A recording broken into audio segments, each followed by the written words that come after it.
Cette cantine scolaire à l'école de Saint-Georges de Montaigu en Vendée a été labellisée par l'ADEME pour sa politique de réduction des déchets alimentaires et toute l'année, on cherche à éduquer l'enfant dans son comportement alimentaire. Au quotidien, on sensibilise les enfants au gaspillage en étant ludique. En fait, on ne veut pas que ce soit une leçon de morale. Donc, on a un personnage, Radilatoc, qui les accompagne tout au long de leur parcours en fait, au sein du restaurant scolaire.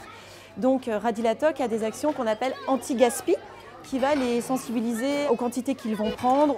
Afin de sensibiliser au mieux les enfants dans leur apprentissage alimentaire, le personnel du restaurant scolaire a décidé de travailler avec des ramequins de couleurs. Ainsi, les ramequins de couleurs sont réservés pour les petites quantités de nourriture et les ramequins classiques pour les quantités plus conséquentes. Même chose pour le plat principal, pas de portion unique. Les chefs veillent à bien demander à chaque enfant quelle portion il veut pour éviter le gaspillage. Bonjour. Si vous voulez que des haricots verts, faut le dire. Est-ce que comme ça te convient? On essaie de faire en sorte qu'ils mangent et qu'ils essaient de goûter. Et puis ça leur permet aussi, peut-être la fois d'après, d'en prendre un peu plus. On cuisine quasi que des produits frais. On essaie de faire attention, de bien varier les recettes. Le plus important, c'est vraiment qu'ils prennent du plaisir à manger. Et plus ils prendront de plaisir, plus l'assiette sera vide à la fin. Et la preuve est là. On constate beaucoup moins de retours assiettes de la part des enfants. Ils sont accompagnés jusqu'à la fin du repas, où une table de débarrassage leur permet de jeter eux-mêmes leurs déchets, ainsi que de faire le tri. Pour faire mes commandes, j'essaie vraiment d'être au plus juste par rapport à ce que les enfants ont l'habitude de manger, et tout en sachant que tout au long de l'année, les enfants grandissent et ils mangent de plus en plus. Donc on essaie vraiment de s'adapter. Et c'est là où on peut sur-cuisiner et où il peut y avoir beaucoup de déchets.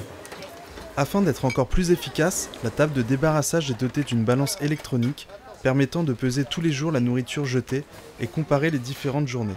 Les enfants peuvent alors constater leur progression grâce à une courbe, encore une manière ludique de les sensibiliser au gaspillage. Ça c'est pour peser les déchets, ça. À chaque fois, tous les retours assiettes, on les met ici, on les pèse tous les jours. Lundi, il y avait 7,72 kg, mardi 9 kg, jeudi 7,8 kg et on pèse. Comme ça, on fait un petit peu attention à tout ce qu'on ne mange pas, ça se retrouve dans la poubelle. Là, les enfants sont vraiment friands de voir cette courbe. Si on dit qu'on a acheté 7 kg, on peut dire que 7 kg, c'est un équivalent à tant de bananes ou tant de paquets de chips. Les déchets qui ne sont pas jetés ou l'alimentation qui ne finit pas à la poubelle permet de faire une économie sur les repas et de pouvoir investir dans des ingrédients de qualité, mais permet surtout de limiter l'impact environnemental de notre restauration. À l'école de Saint-Georges, nous voyons qu'il est possible d'agir au quotidien pour améliorer nos habitudes alimentaires tout en diminuant l'impact écologique sur notre environnement.